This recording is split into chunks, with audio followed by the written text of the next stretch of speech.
মতো করে দেবে। আমার একটা মোবাইলের দাম হচ্ছে বাংলা 7,000 টাকা করে, 7,000 টাকা করে। একটা মোবাইলের ট্যাক্স চাইতেছে 25,000 টাকা করে, 50,000 টাকা। বুঝছেন? এটা হচ্ছে আমাদের বাংলাদেশ, নতুন বাংলাদেশ। আমরা স্বাধীনতা অর্জন করছি এই বাংলাদেশের জন্য, এই নমুনা দেখার জন্য। আমরা ইন্টারন্যাশনাল বাস্কেট এয়ারপোর্ট খরচ করে আসছি, কোনো সমস্যা হয় নাই। কিন্তু আমাদের এই স্বাধীন বাংলাদেশে আসার পরে আমাদের এই সমস্যা।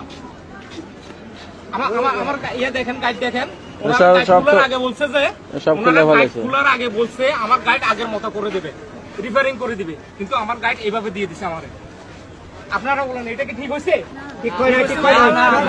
দুইটা ফোনের জন্য 50,000 টাকা ট্যাক্স চাইতেছে, একটা ফোনের দাম 7,000 টাকা। এটা কি হয়? এটা স্বাধীন বাংলাদেশ? এই জন্য স্বাধীন করছেন বাংলাদেশ আপনারা? এটা তো চট্টগ্রাম এয়ারপোর্ট না? এটা কি একটা স্বাধীন বাংলাদেশ হইলো? চট্টগ্রাম বিমানবন্দর বাংলাদেশ হইলো এটা? একটা স্বাধীন বাংলাদেশ হইলো? একটা ফোনের জন্য আমার ইউজ করা ফোন আনা যাবে, ইউজ করা ফোনের জন্য 25,000 টাকা ট্যাক্স চাইতেছে। এটা কোন ধরনের বাংলাদেশ? কেন স্বাধীন করছেন আপনারা ভাই? এটা তো একেবারে উচিত হয় না। কেন স্বাধীন করছেন? আর আমার ব্যাগ দেখেন, আমার ব্যাগ কি করছে? ব্যাগটা একেবারে খুললে তো আমার সরকার ব্যাগটা দেখেন কি করছে, কি করছে ব্যাগটা। এটা তো রিফারিং করে দিব বলে তো এইভাবে সাইডে দিছে আবারই।